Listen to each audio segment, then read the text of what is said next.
Welcome, everyone, to the Flower Files podcast sponsored by Wildly Native Flower Farm. Here, everyone is welcome to talk with fellow flower lovers, including real perspectives from the farm, the flowers, and me, the florist. From the messy day-to-day operations down to the details and even business perspectives, this podcast has a little bit of everything to keep it real. We know that life can get crazy and we don't always have the time to spend on what we love, so we are here to help you take a little time to indulge in nature. I'm Liza Getz. I'm Lizzie Frey, and we are the team that makes this podcast. Every once in a while, we have a couple guests, this business thing, and what we are working with is called life.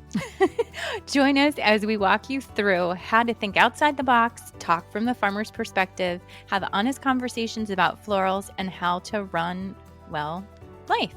So listen in.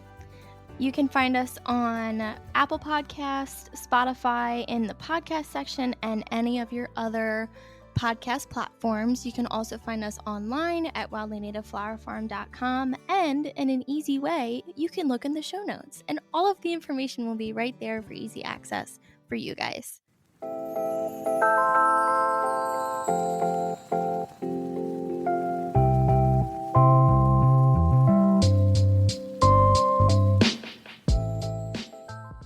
Hey there, flower friends. Welcome back to the Flower Files, our podcast where we dig into all things flowers, from growing, harvesting, designing, and sales. I am Liza, and today I have Kenley, hello again. joining me. And today we're going to tackle a topic that every flower farmer, gardener, plant lover faces at some point, and that's pests, disease, and weather challenges. Mm-hmm. I mean, it's one thing to plant and care for these beautiful flowers and plants and veggies, and no matter what you're planting, it's no problem at all doing the planting, but keeping them healthy, keeping them thriving, fighting off the hungry bugs, the diseases, the crazy weather, that's a whole different challenge. It's a large challenge to consider before starting a garden.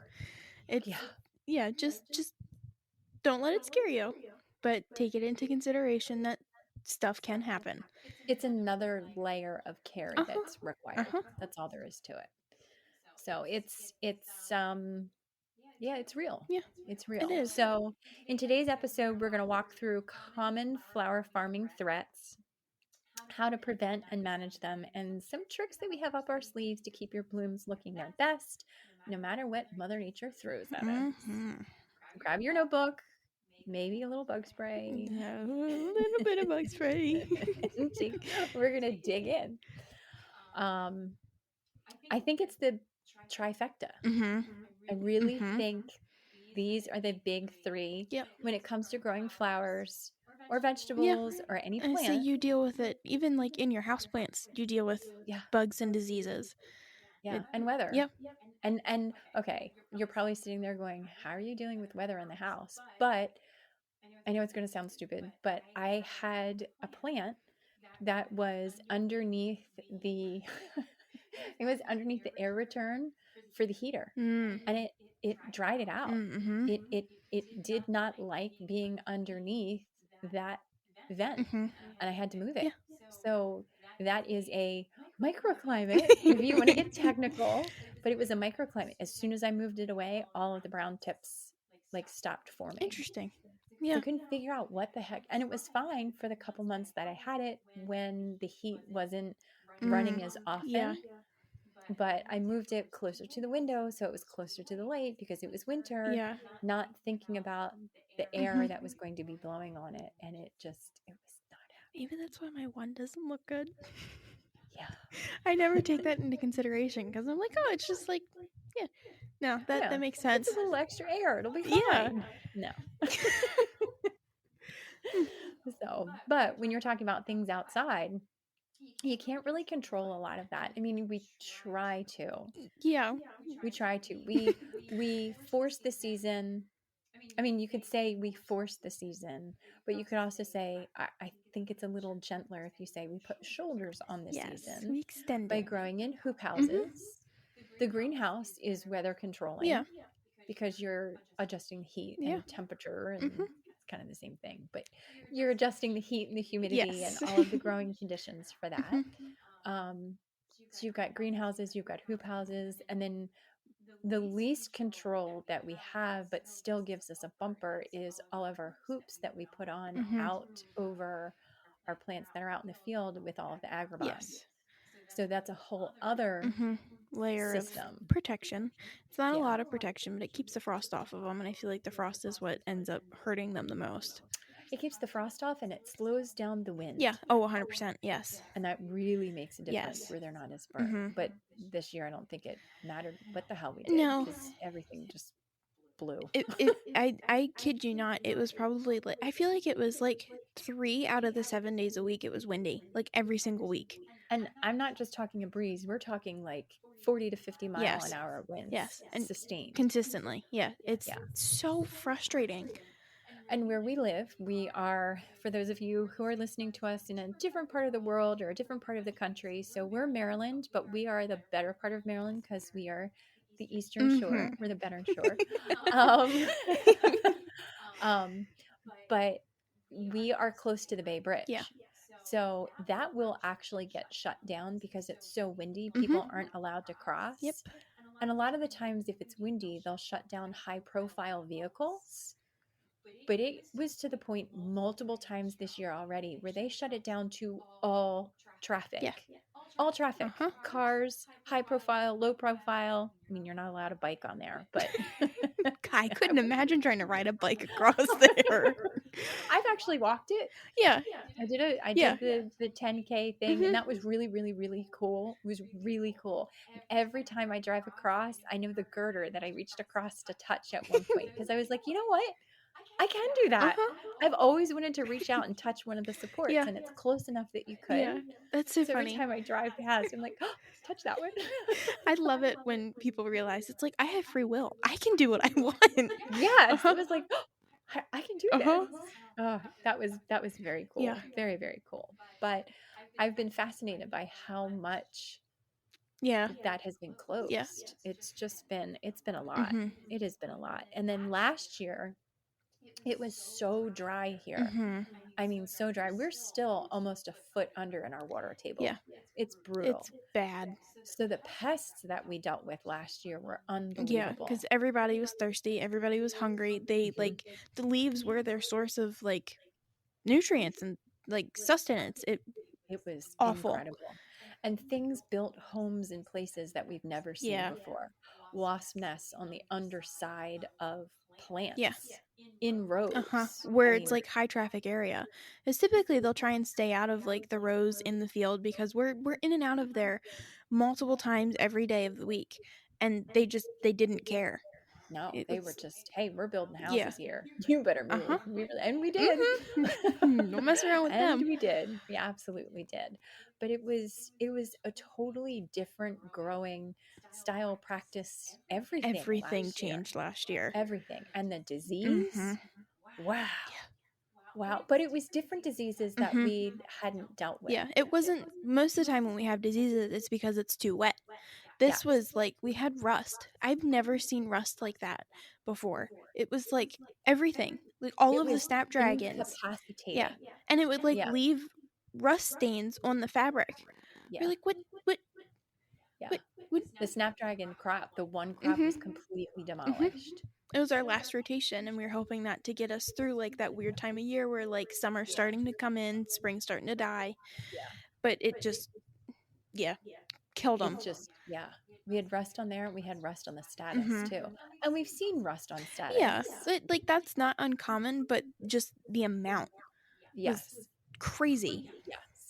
Yeah. I just, wow. We had never, ever, ever seen that. Never seen that. So I want to start a little more organized than just jumping into things. But I'd love to talk about some of our common pests, because I think even before the disease, I don't know, I feel like in the early spring, we start to see a couple pests. What are the hot spots that you look for in the hoop house? Aphids on the ranunculus. It's a common issue that we have almost every single year. No matter what hoop house they're in, they find them, and they just like suck the life out of them. There's there, and I feel like they like the sweet peas yes, too. they love the sweet But I peas. think the green ones like the ranunculus and the black ones Yes. like the sweet Yes. peas.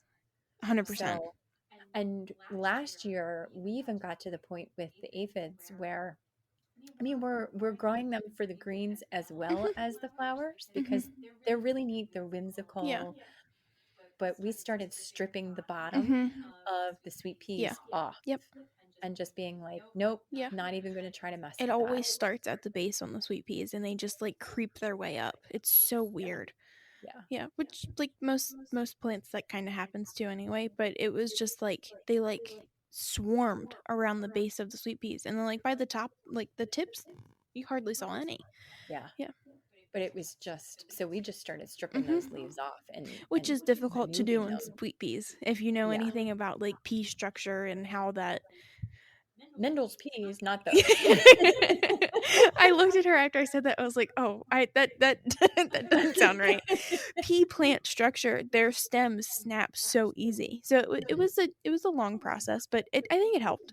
It did. It definitely Yeah. did help. But when it came to ranunculus, at one point we went through some of the smaller heads Mhm. and just started cutting them off and disposing Yeah. them because they get inside the Uh-huh. petals. And we used as much natural repellent and spray as we could Yeah. initially, but it got to a point where we were like, okay, this is a critical Mhm. place. I don't want to deliver flowers and then introduce aphids into somebody's Yeah. home. I don't want there to be any Yeah. issues. And I'm not going to fumigate anything. Mhm. Like, so we really worked hard to make sure that we were Mhm. very, very, very proactive. Yeah. And aphids, okay, so how aphids work, I always picture them as the vampires of Uh-huh. the bug world. Uh-huh. So they are sap sucking bugs that multiply super fast and they weaken the plants. They cause curled leaves.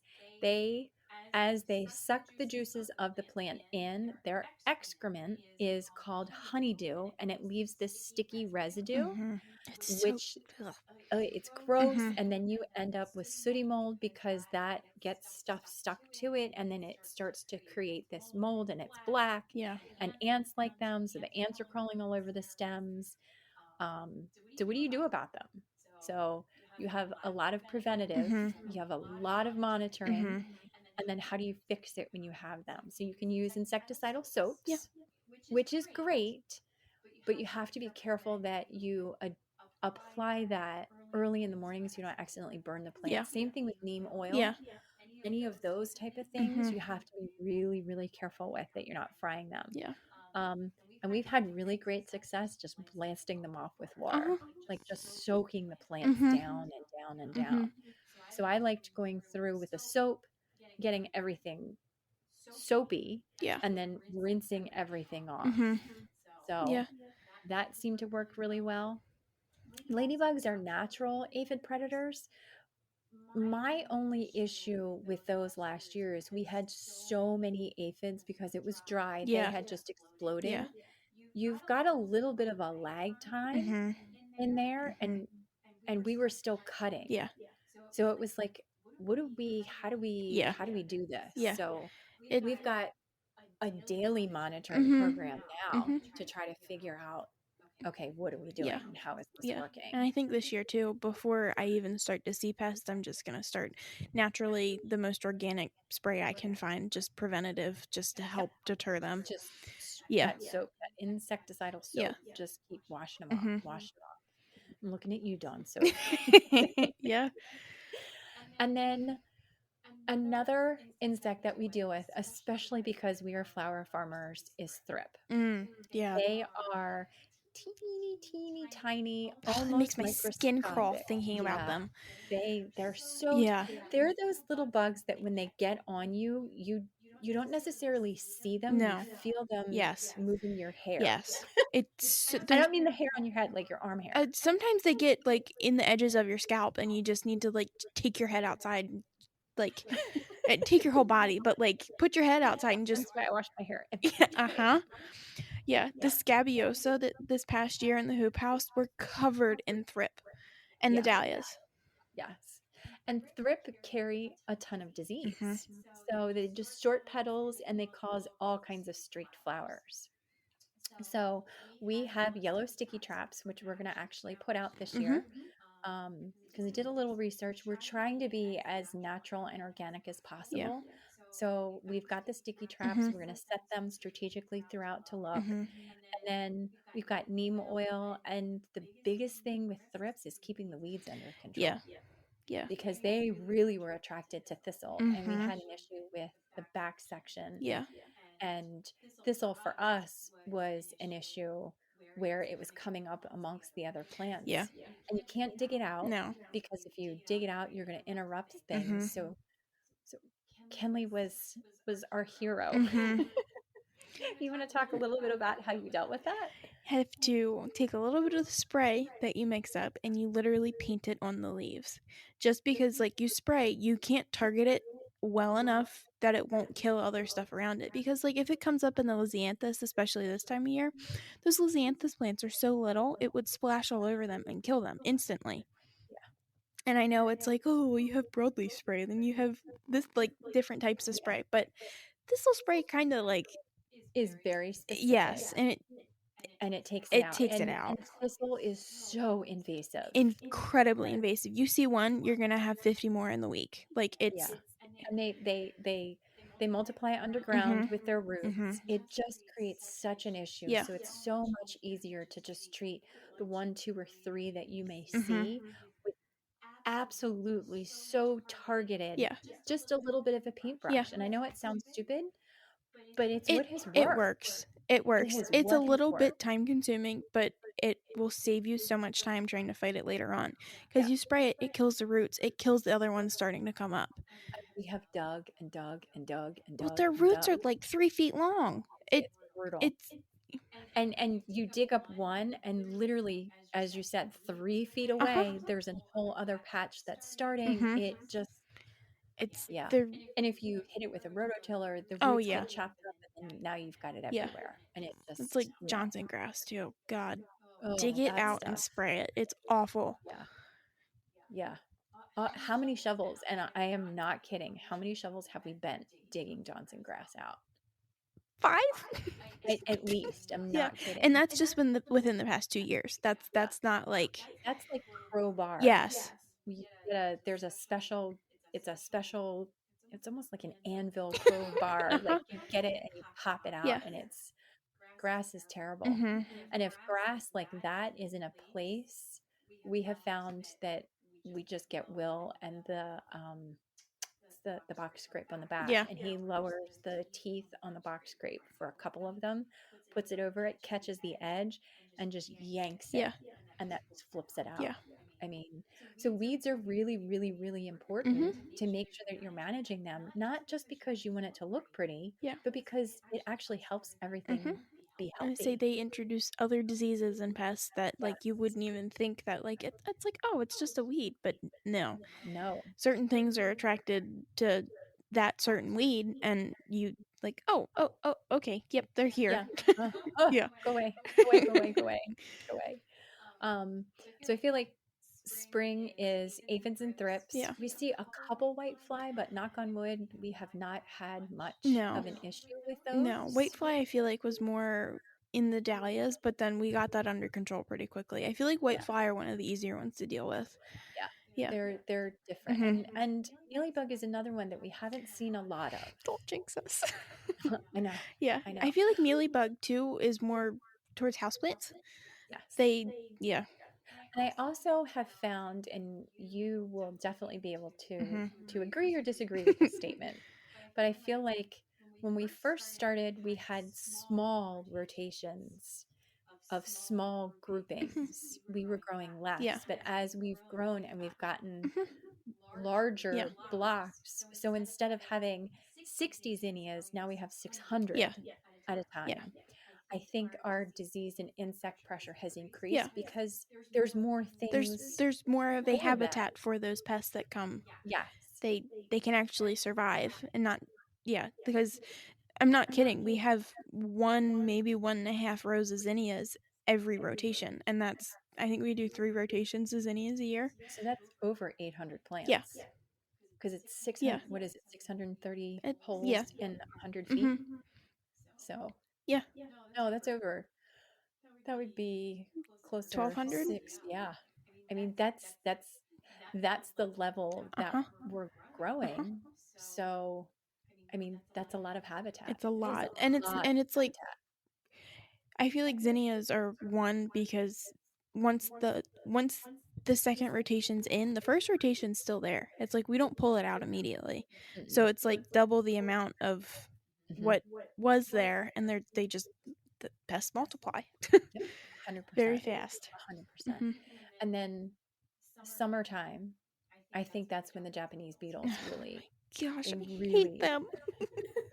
I think those are my most hated because they fly and like bonk you in the head. They're dumb. Yes. Not that other insects are smart, but they're just bumbling. Yes. They just kind of bumble along and they're like, oh, I'm going to land here. Sorry. Yeah. Didn't mean to hit you in the head. Yeah. It's like, really? And they stink. Yeah. They don't smell very nice. No. And they destroy stuff like no other. Yeah. It's everything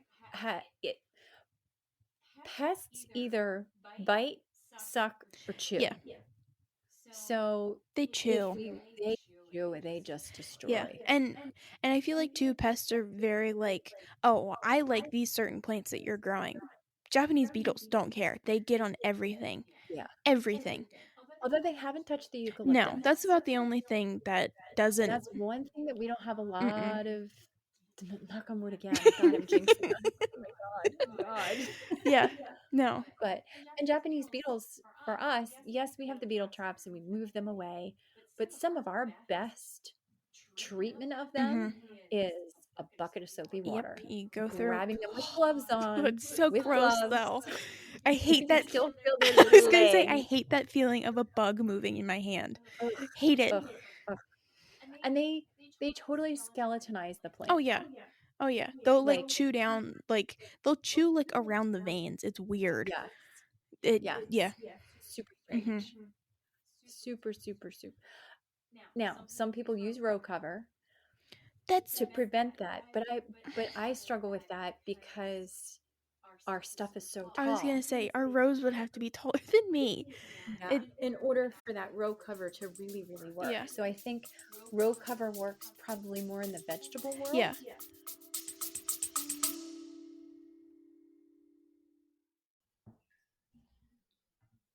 Hey guys, Lizzie here. I bet you didn't know this about me, but I am gluten-free, and one of the things that I struggle with is going to the grocery store and finding the foods that fit my dietary needs. What I have been doing for the past couple of months is ordering from Hungryroot. Now, Hungryroot is an online company where you can order groceries off of their website. It's full of produce, crackers, cookies, to muffins, to meats, and all the different types of snacks and things like that. They have made my life so much easier in the process of finding foods that fit my dietary needs. There are filters that you can adjust, such as non-GMO, dairy-free, gluten-free, paleo, different preferences and things like that. So what they have done for us, because they're such a generous company, the Hungryroot team has given us a 40% off discount code on your first box. So if you use the code FLOWER40, and that's capital FLOWER 40 at checkout, you will get 40% off your first box. I'm so excited to team up with these guys. They've made such an impact on my life in the morning and to my day-to-day life, and I hope you experience the exact same thing that I do. All of the information will be linked down below, including the link to where it should already be pre-applied to your cart when you hit the link and go to their website, and I will also add the code at the bottom for easy access in our show notes. I hope you guys have a wonderful day and enjoy your first box through Hungryroot.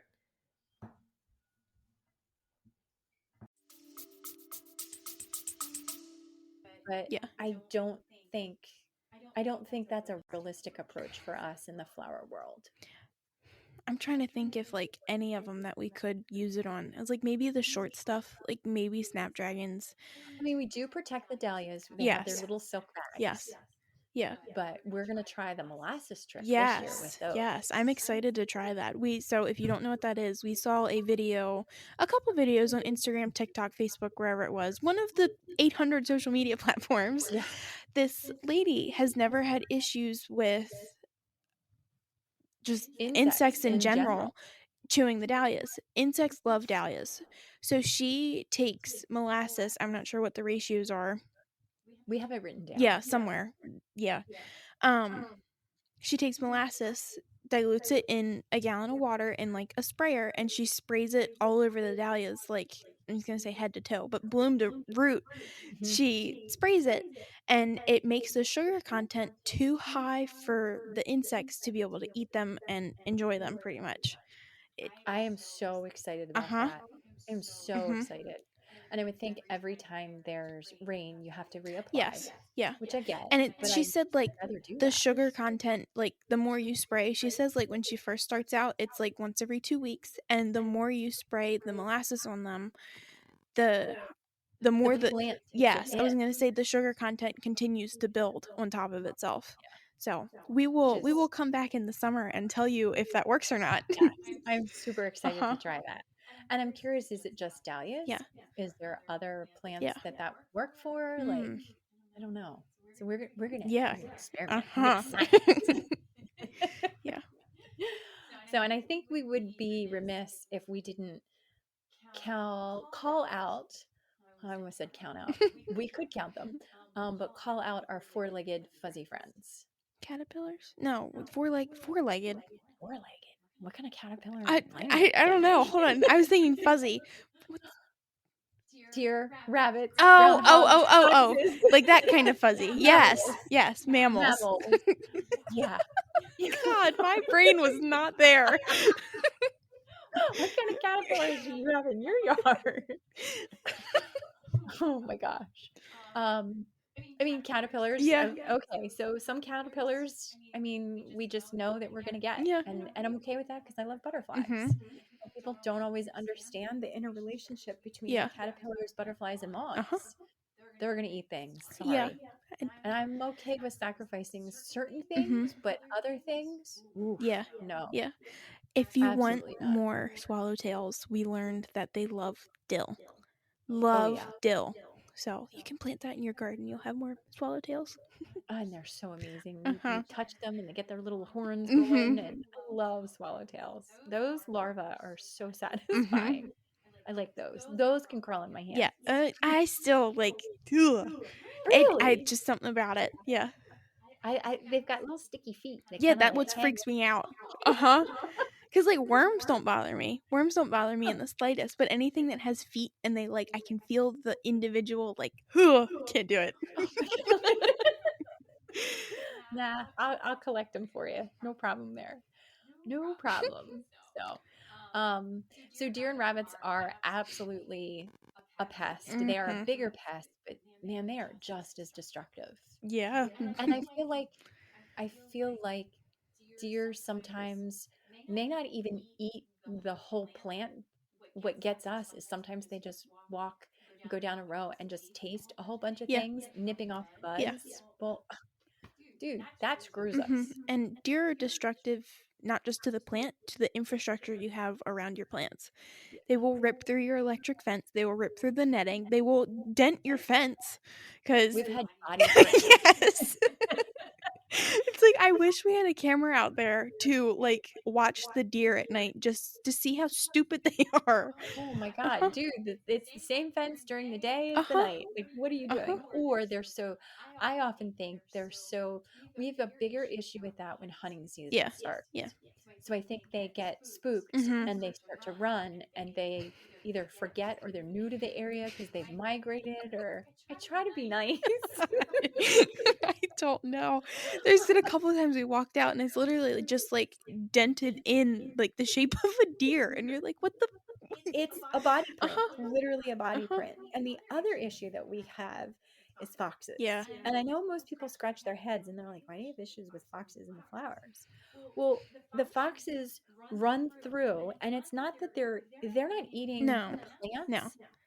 They're trying to eat the other things that either live in, on, or around the Yeah. plants. I say the rabbits that are in there, the mice, the birds, like The snakes, all of it. like all of Yeah. the things, maybe even some of the insects that are in Mhm. there. So we invested a couple years ago in a fence. Yeah. And I mean like it's 8 feet tall Uh-huh. fence. and it's been a game It's changer the for us. best thing that you ever did. So thank you. Oh my gosh, we just have to figure out how to extend it hundreds of feet over Yeah. to include the Yeah. perennials at this point, because it's just, I Mhm. mean, it's a thing. Mhm. It's an absolute thing. I'm not looking forward to the perennials is the least protected that we have, and it's the most issues we have with deer. So I'll be curious to see how many body prints of deer we get out there. And that's going to shut off that whole section Uh-huh. of field. So what I think we'll probably have to do to warn them is put an electric Yeah. fence around the outside Mhm. on that Yeah. side, so that they know, like, oh wait, because they never come from the one side. It's always No. the other Yeah. side that they run into. Yeah. And I feel like there's so much infrastructure coming from the house, because it's Mhm. greenhouse, hoop house, hoop house, hoop Yeah. house, and then the fence. Like, Mhm. they know that they can go through, Yeah. but they can't go in. Yes. It's always that one side Mhm. where they're like, I think they have a party on the patio, they get drunk and they run into the fence. Yes. Yes. Uh-huh. That's what actually happens. But thankfully we haven't had too many issues with voles, moles, and shrews. Mm-mm. We've seen little holes, but I don't know what makes them, It could and just they be don't mice. go anywhere. Oh, those holes. Yes. I They're don't know what they are. weird. They're like what is that, 2 inches? If that, yeah. They don't go No. anywhere. I'm like, well, that's a really big bird beak. I don't think it's that. Like digging, cooking in the ground. I'm Yeah. like, yuck, I don't know. yuck, yuck, yuck. I'm not sure what that is. Yeah, not yet, not yet, not yet. So, diseases. Oh, hold on. Another pest that we are starting to deal with, lanternfly. But they're not on the No, flowers. but They're not on the flowers, because I was really yes. nervous Yes. about that. They're in the flowers, but they're not hurting them.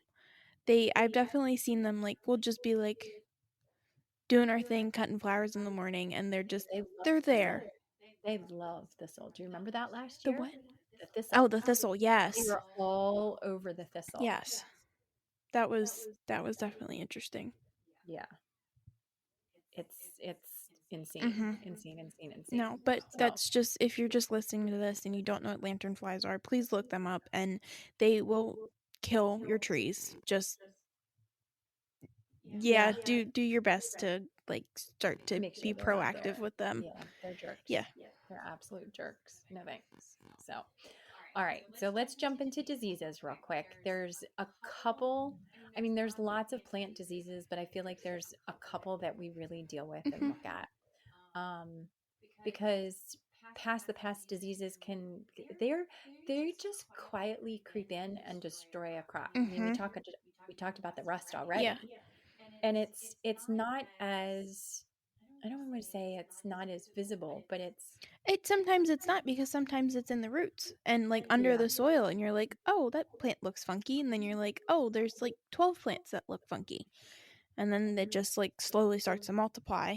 it's like bing, bing, bing, bing, bing. Uh-huh. It's like, oh, Mhm. oh, oh, oh. And sometimes by the time you notice it, It's there's not too a ton. far. Yeah. Yeah, there's nothing you can do. Mhm. And then it's like, okay, I've got to make sure that, like where the rust was last year, Yeah. we have to make sure we don't have any of those plants that are Yeah. susceptible in that section of field. We have to rotate it over. Mhm. I mean, and I don't have a big fiery fumigator that I can, like, Yeah. drive through the field. I'm going to flame the field to kill the disease. And I've always wondered a little bit about folks who are like, oh, heat, and But like, are you that's killing only, the beneficials? I don't. and that's also only like the top layer. Yeah, I It's just no.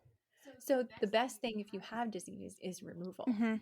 Removal, and don't add it in your compost pile, Yeah, no. because sometimes many times compost piles may not get hot enough to kill it. Yeah. It's just complete removal. Get it out of Yeah. there. Get it out of Mhm. there. That would be one that you could like take to your local dump, just to like remove it from Just your farm or your garden Get completely. it out of there. Yeah. So I think one of the so okay, we've had some rust issues. There's been leaf spots and things like that. We work on making sure the plants are spaced appropriately. Um, we make sure there's watering that's done, and I think watering at the base That's across the board. Mhm. We do Mhm. that. You don't soak the plants unless we're trying to kill Yeah. bugs. That's Yeah. different. But on a day-to-day basis, we make sure we're watering right at the base. Mhm. And if we do have to do something because of a disease, we will carefully use a copper-based spray. Yeah. But we've got to be careful that we're not hitting the flower. Yeah. Like it's a Don't want weird. to turn the flowers blue. No, I mean people would love. Oh, look, you've got blue Yeah. marigolds. I feel like no, Yeah. That'd be a weird color. that would be Yeah. weird. Especially the white ones. I Mhm. feel like the white ones obviously are the most Yeah. susceptible. But really, really careful with what we use. Mhm. I think that was a learning curve for us last year dealing with the Mhm. rust. Every year, religiously, as the weather shifts and we go to more humidity, the zinnias get Powdery mildew. Mhm. It's so much fun. Ugh, ugh. Yeah. So you've got powdery mildew, which is on the top of the leaf, Mhm. and then you have downy mildew, Mhm. which is on the underside. I don't think we have that many issues with downy mildew. No, We're pretty lucky with that, and it's just powdery mildew, but still, it covers the whole freaking plant. I think we've had more issues with downy mildew in the dahlias. Yes. That's on the Yeah. underside of the leaf, where powdery mildew is just, I mean, Yeah, it takes over, and it takes over quick. and what happens is when we're finished, so when you're saying it takes over, it's not like we don't pay attention to it. What happens is we've moved out of that block Mhm. of rotation of cutting. Mhm. So we're not as worried about that. Yeah. So if it's there, we're not, I don't want to say we're not as on it, but we're not using it as like we're just not in that section of field as much. So if we've already rotated out of that, there's a little powdery mildew there. Yeah. We'll get to that kind Mhm. of thing. We'll treat it, and then all of a sudden you're like, "Holy crap! Yeah. It's white." Yeah. Yeah, It's bad, and it'll make your clothes white. It's kind of gross. it's gross. Yeah. It's so gross. No, and it just like I don't know, you get one super humid night where it doesn't cool off that much and it's just like it like triples and overnight. You're like, Yeah, "Oh, I was going to spray that today." it looks like it literally looks like you took baby powder Yes. and sprinkled it on, Yes. and then it just rubs off. Mhm. It's gross. Mhm. So how do you deal with it? Mhm. What do you do with it? Some people strip leaves. Yeah. Some people strip bottom Yeah. leaves. Um, and then always make sure you have good air circulation. So Mhm. that's why you would strip those bottom Yeah. leaves to increase that air Yeah. circulation. You would remove your affected leaves, which I feel like at the volume that we grow, That would if it's one or two here or there and you're talking a home garden, Yeah. totally cool. Mhm. But for what we do, I don't think that's realistic. It would take a long time. Yeah. And one of the biggest all natural spray techniques or preventatives is diluted milk. Really? Yes, because it changes the pH and they can't. We've never done that. Ew. Yeah, because it then it's sticky. Like I feel like Ew. you do that and then and I'm always like, well, do I use whole milk, skim milk, 2%? Like what kind of Almond like milk? yeah, really. Like I've never done that. So I would love to hear from you guys. If anybody has ever done that, I would love to know if that actually I works for feel you. like that would smell so I bad. know. Let me Oh. go out and spray milk on Ew. everything. Ew, ew, ew, No, ew. Ew. No, thank no. you. And again, sticky. Milk is sticky. Uh-huh. No. So would we get more bees? No. I just Yeah, no, thank you. nope. So we will use Mhm. spot treated fungicides, and if it's bad enough, we just pull it. Yeah. It's just not worth Yeah. it. It's so not worth it. So, I think last year we didn't see much of this, but in previous years we have is botrytis. Mhm. So when we have a lot of rain and it's Mhm. very wet, and maybe we haven't cut something, or we've cut and we're finished with that section of field and we're just letting it sit until we get to that next rotation, those flowers just start to get fuzzy. Yeah.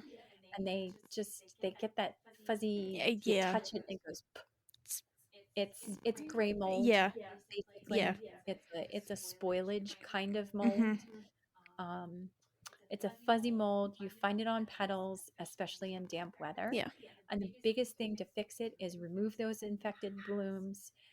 Again, increase airflow and avoid all overhead watering. Yeah. So Yeah. sometimes we can't control that. No, it's if you have a really wet summer, it happens. But last year we didn't have to deal with that at No, all. not at all. And we didn't have root rot either. No. We didn't have that at all. Mm-mm. So root rot, definitely we don't see that in block A or block B Yeah. because we have amended that soil for so long with Yes. so many good things. Yes. We see that in block C where we already knew it was a heavier clay content up there. Mhm. We've added soil, we've added mushroom soil, we've added Sand. sand. We had tons of sand. Yeah. And that is better. And our crop this year is so much better than last year. It's a lot better. And flower tone. Yeah. Oh my gosh, we flower tone. We how many pounds of flower tone did we use? I mean, we got it by pallet. Yeah. It was crazy. But it works. And it doesn't burn. No. And it's a slow release and it has all these micronutrients. It's just so much better. I love the tones because you can get flower tone and plant tone and holly tone and bulb tone, all of it. All of the tones. And fun fact about Liza, she loves how it smells. Love the smell of that. It's just it smells like spring. Yeah. It smells like honey. Yeah. So weather challenges. Yeah. We have definitely faced that this year. We've talked about wind so many times. And it's not like I'm whining about the wind, but I am. I will fully complain about it. It's so frustrating. Yeah. No. Yeah. So we've talked about the wind. We've talked about it being dry over the summer. We talked about it being cold this year. I felt like we fully experienced every single season this year, which we haven't been recently. It's been very moderate. Yeah. Very moderate. Yeah, but no, it was like every season hit us at full force this year. We're like, okay. Yes, but we still did it. Yeah. We still did it. Which we got through. I mean, that's our wild card. Yeah. That is our. I mean, hell, we've even dealt with hurricanes. Yeah. That was a lot of water. Yes, it was. We were tying everything up. That was the clouds and the sky are turning black in one across the field, and we're like, we have to get these tied up. We have 10 minutes. It was bad. Well, and thunderstorms coming. Oh. How many times have you and I been out in the field working? And not that we're not paying attention, but the storms come across again from the western shore to the eastern shore. Well, they pop up within 30 minutes, and you're just like, oh, the sky's black. Liza, you seen that? And she's like, oh. We've been out there and things have picked up, literally in the field, and just blown away. Yeah. I can't. If I had to count the times that I've had to dig shit out of my eyes, like sand and dirt and just because it's blowing. Yeah. So it's a lot. It is a lot. Yeah. No. So all right. So we had a drought last year, and there was a lot of heat. So the flowers struggled a little bit because of that. Yeah. I mean, it was so hot, so dry. I think it was. I kept track of it. I think we went. Was it? I don't remember if it was 45 or 60 days without water. I don't remember which one it was. It was hot. Yeah. Like 120 days. Yeah, it was a long time.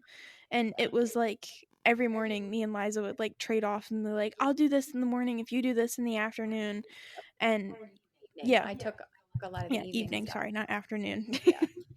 It was it was a lot. But I would just plug in and be like, hey, I deep watered over here. I light watered here. If you deep water here today, because I'm also trying to balance. I don't want to blow up my well. Yeah, that was scared. That was scary. It still has me concerned. If we're almost a foot under, oh my God. Yeah. Okay. We're supposed to get rain tomorrow, so hopefully. Yeah. Okay. Yeah. And I know a lot of you are probably like, well, why don't you just drip irrigate? We have had so many issues with drip irrigation. Yeah, I don't know why, but it doesn't work for us. No, it never has, and we've tried for multiple years, and on different flowers too. It wasn't like we tried on only zinnias every year.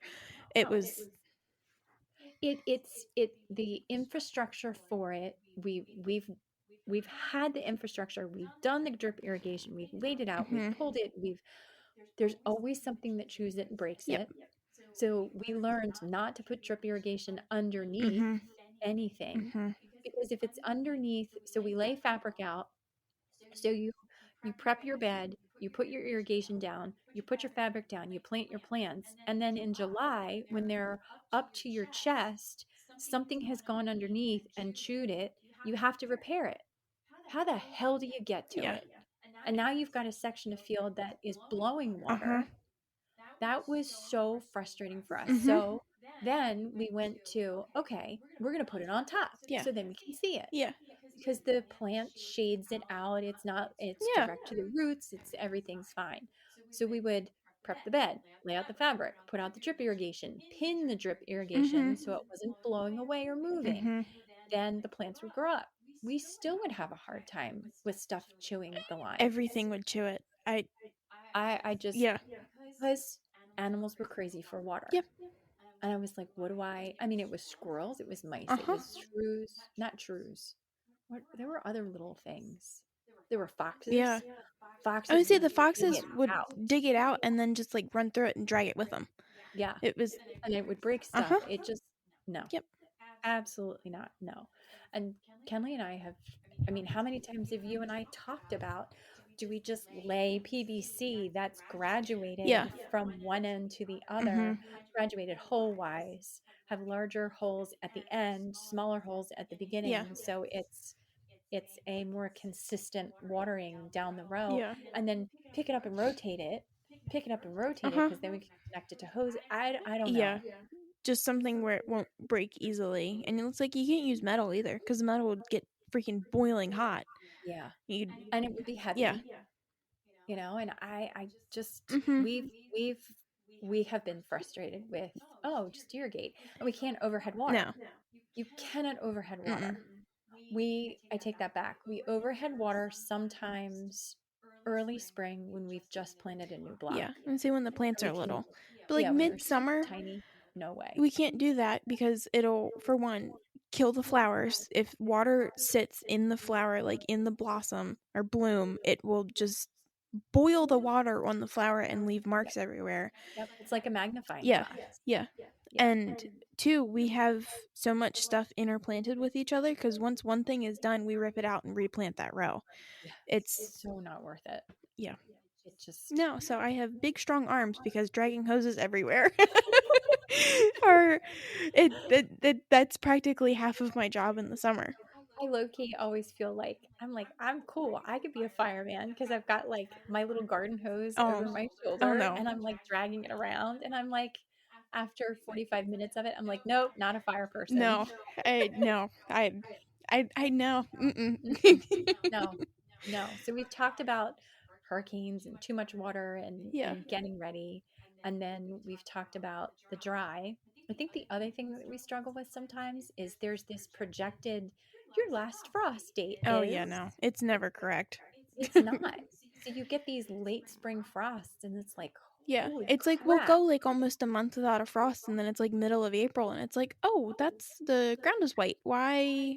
Yeah. What? Or we're constantly watching the weather and being like, will that frost? Will that not frost? Do we need to cover? Do we not cover? What do we do?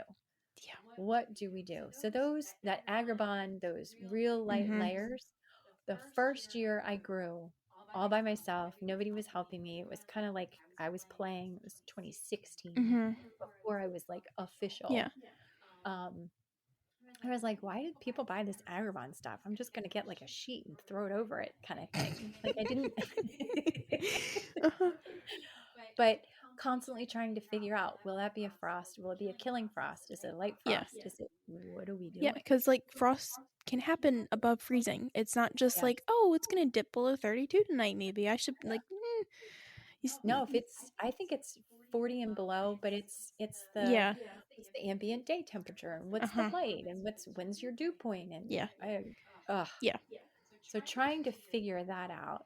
So using the row covers, the frost cloths, and always making sure that we're planting those hardier varieties first.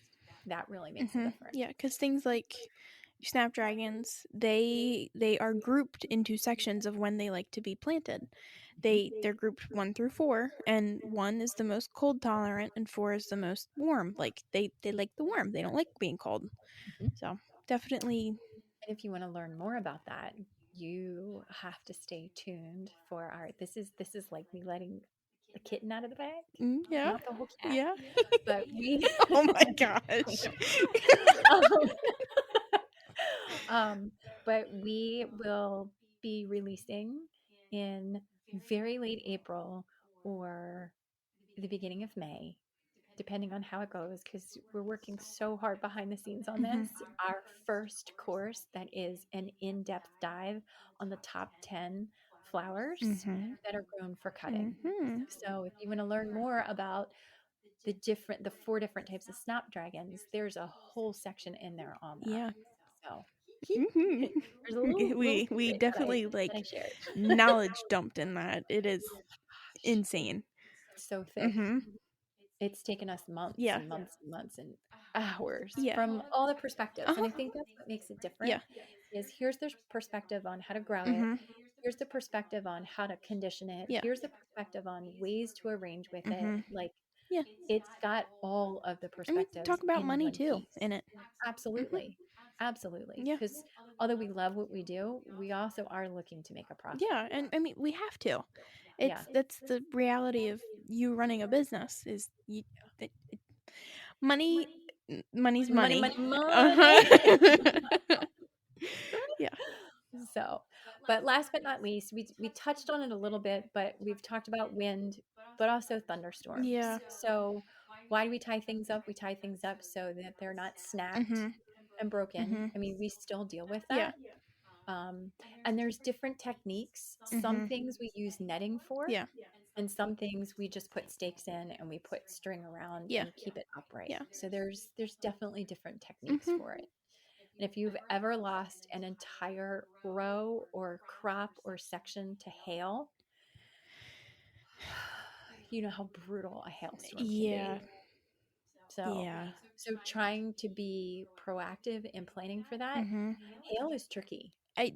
There's not much you can do. No, There's not. no. Just have damage insurance.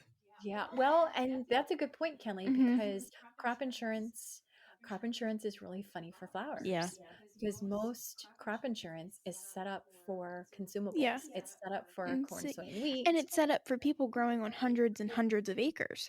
Yeah. It's hard when it's like, oh, well, I have we grow on We have 5 acres of cut yeah, flower. we have 5. That's what we have. Yeah. And I don't want to say people look down their nose at that, but they're Oh like, no, oh, they it's do. only 5 acres. And it's like, but do you know how much goes into just an acre? Because there's so much handwork. Yeah. That's what they don't get. Yeah. I don't sit in a harvesting No.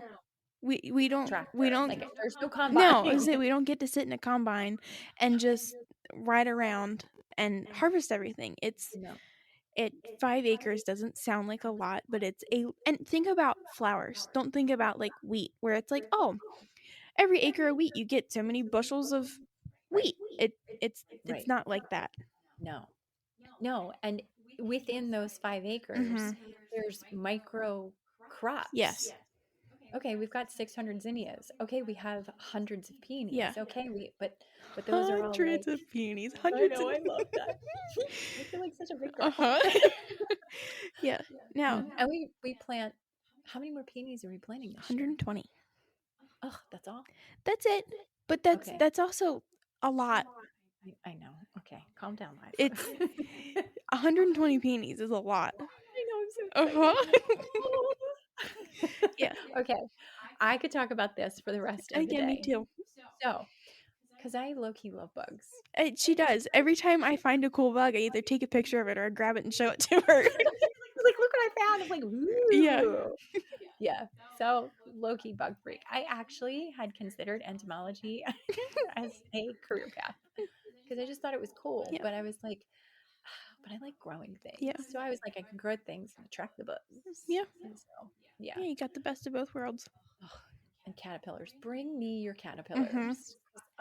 And okay, and then I'll stop after this. The inverse relationship between, hey, this is a really cool caterpillar. What is it going to be? And it's wah, wah, wah. Mm-hmm. Or vice versa. Wow, this is a really boring caterpillar. Yeah. Look at this moth it Uh-huh. becomes. So it's kind of fascinating how the inverse relationship for some of that stuff is, Mm-hmm. except for maybe the monarch or the Yeah. swallowtail or the polyphemus moth. I don't know. Mm-hmm. Like, I'll stop. We will nerd out. We will do a whole podcast on bugs. Yes. That would be good. That would be fun. That would be very Yeah. good. But okay. So let's wrap up here with our final thoughts. Flower farming comes with a huge amount of challenge. Yeah. But knowing the right strategies, what to look for, and really being proactive, we can stay on top of the pests and diseases. And Kenley, how many weather apps do you have on your phone? 4. Yeah. That's okay. I have 4 weather apps, Yes. but then I also am members to multiple Facebook groups. Uh-huh. Weather apps. Yeah. So, okay, we're weather nerds too. Yeah. Yeah. We have to be. We have to 100%. be, because it's like, oh, I plan to do this, and I'm like, well, can't do that until 3 weeks from now because it's Yeah. cold. Yeah, It- that's not going to happen. Mhm. And long range. Oh man, do I stalk long range? Yes, even though it All the changes time. week by week, but it's Oh yeah. still like it gives you a rough estimate. It gives me a pretty good feel Mhm. of, hey, you know what? It looks like we could put those dahlias in just a Uh-huh. week earlier. Uh-huh. Because if you're the first one to market with dahlias, people are Oh going to want to yeah. buy from you. Oh yeah. I mean, I feel like dahlias and peonies. I know peonies you can't really like do that much but with. I'm curious to see Uh-huh. next year. Mhm. So when I first started, I never imagined that I would have so much infrastructure around my peonies. Yeah. So my very first row, which I am not willing to Mm. move No. because it's also a little bit, a little bit, a little bit, a Mhm. little bit. It's Because our when I it's our first favorite started, patch.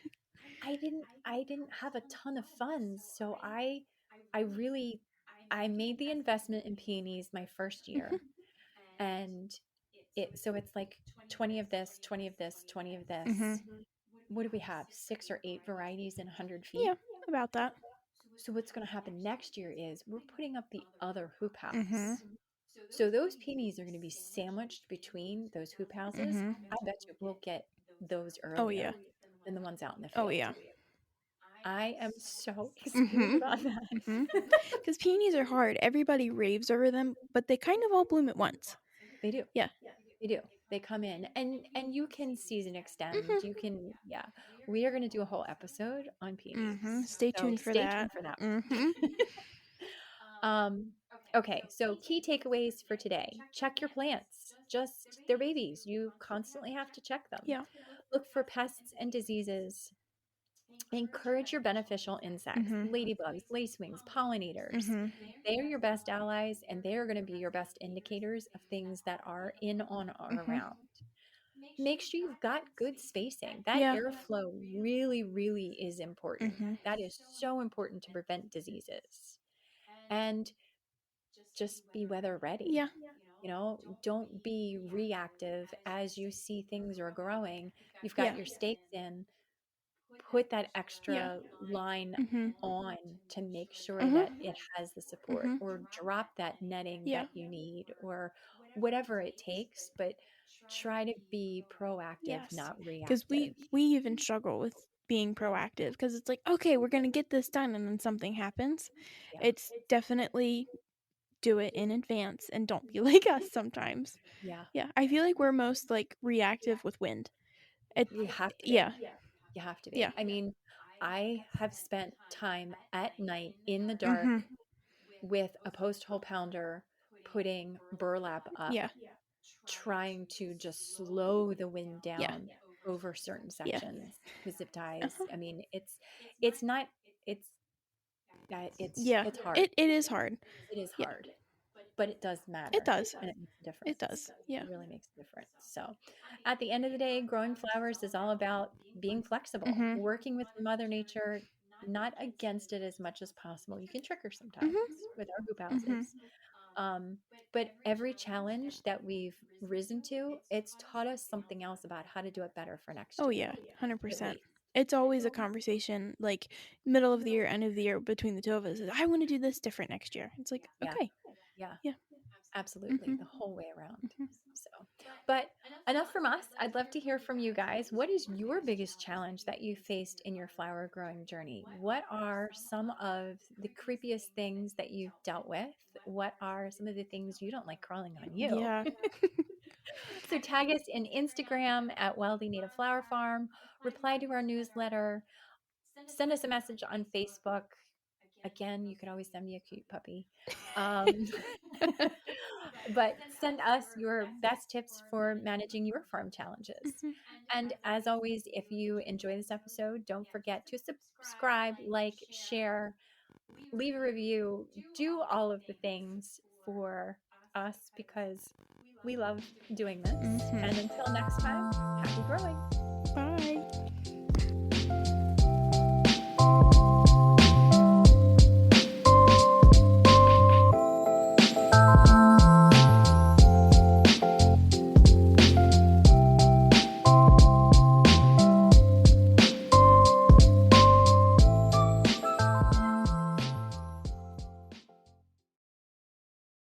Hey guys, just dropping a line to tell you about Patreon. So I asked them, meaning Mom and Amber, what is Patreon anyway? Because I honestly had no idea. So we're going to explain it to you from our perspective so that you understand and so that I understand. Because the first time I saw it, I was like, Patron? We're drinking tequila? Great. So Patreon is for less than a cup of coffee, those fancy coffees that y'all like, a day, you can sign up to become one of our members. A little family. Exactly. And what does that get us? It gets us some freebies, some special episodes that other people do not get access to. You can interact with us on a special platform where we can ask you questions and interact with you. It's tons of fun. Mm-hmm. And even on those special episodes, we might be less censored than we are already. And we're going to have a couple fun ones that we can just kind of throw in there and talk about and laugh and go on tangents and have fun. So I hope that you all enjoy it because we're going to have fun along the way. We're crazy, crazy, crazy excited. Thanks, guys. Yeah. Back to the episode now. Yeah. Bye. Gracias.